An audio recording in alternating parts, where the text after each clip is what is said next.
நல்ல ஆரோக்கியம் வேண்டுமா? இவைகளை வெறும் வயிற்றில் சாப்பிடாதே. Simple change equals big health benefit. வெறும் வயிற்றில் தவிர்க்க வேண்டிய உணவுகள். விஞ்ஞான விளக்கம். சோடா, கார்பனேட்டட் பானங்கள். இதில் உள்ள கார்பன் டை ஆக்சைடு மற்றும் ஆசிட் வயிற்று ஆசிடுடன் சேர்ந்து குமட்டல், வயிற்றெரிச்சல், வீக்கம் போன்றவற்றை ஏற்படுத்தும். தக்காளியில் சிட்ரிக் ஆசிட் மற்றும் டேனிக் ஆசிட் உள்ளது. வெறும் வயிற்றில் எடுத்தால் அமிலத்தன்மை அசிடிட்டி அதிகரிக்கும். மாத்திரைகள் அல்லது மருந்துகள். பெரும்பாலான மருந்துகள் வெறும் வயிற்றில் எடுத்தால் கேஸ்ட்ரிக் இரிட்டேஷன் ஏற்படும். சில மருந்துகள் மட்டும், உதாரணம் சில ஆன்டிபயாட்டிக்ஸ், வெறும் வயிற்றில் எடுக்க சொல்லப்படும். மருத்துவர் கூறினால் மட்டும் பின்பற்ற வேண்டும். ஆல்கஹால். வெறும் வயிற்றில் ஆல்கஹால் குடிப்பது வயிற்று படல சேதம், அமிலம் அதிகரித்தல், வாந்தி போன்ற பிரச்சனைகளை உண்டாக்கும். காரமான உணவுகள்.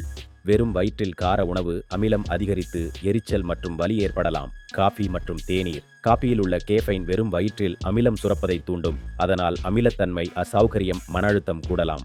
ஒரு கப் தண்ணீர் குடித்து பின் காபி குடிப்பது நல்ல பழக்கம். தயிர். வெறும் வயிற்றில் தயிரில் உள்ள பாக்டீரியா புரோபயோடிக்ஸ் வயிற்று ஆசிடால் கொல்லப்படலாம். அதனால் தயிரை உணவுக்கு பிறகு எடுத்தால் நல்லது. ஆனால் தீங்கு எனச் சொல்ல முடியாது. வெறும் வயிற்றில் ஒரு கப் தண்ணீர் குடித்து பின் எடுத்தால் நல்லது.